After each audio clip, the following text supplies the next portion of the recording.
Hi everyone, Ted Scouten, CBS 4 News. You can see we're in the middle of a construction site here. This is actually right off of Runway 10 left at Fort Lauderdale-Hollywood International Airport. Big project going on. Greg Meyer is here with the airport, with the aviation department. Greg, tell me a little bit about what is it that's going on out here? Well, Ted, we've got this runway rehabilitation project that's going on right now behind me, and where we're standing actually. We're spending about $90 million to rehab a runway that, in portions of it, date back to 1943. It's important that we do this because the runway has been in need of repairs and upgrades and updates for some time now.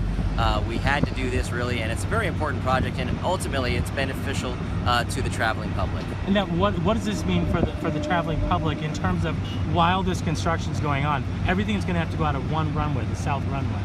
So we started the taxiway upgrades back in March. The north runway closure started June 3rd, and we're going to continue through September. We've incentivized the contractor to try and finish early, and every day that he finishes early, there'll be a tiered bonus for him.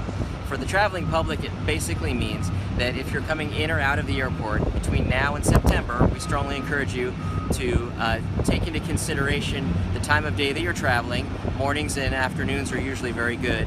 Midday and late in the evening is difficult sometimes because of the thunderstorms that we encounter here. You need to know that you may have delays. If you come here and you're used to going in and connecting to another flight, and you have 1 hour to get through Fort Lauderdale, you might need a little more time because you may be delayed out here due to the activity. We're operating on one runway, so we're asking people to bear with us. Even if you're leaving and have a connection, say in Atlanta, you want to make sure you don't schedule too tight of a connection during this time just to be safe.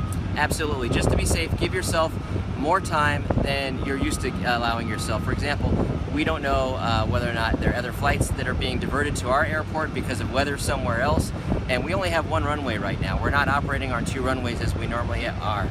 So until September, we're just asking people to bear with us, give yourself a little extra time, and enjoy the new runway when it does reopen back in September. All right, Greg, thanks a lot. Once again, you heard Greg say this runway project should be done sometime in September.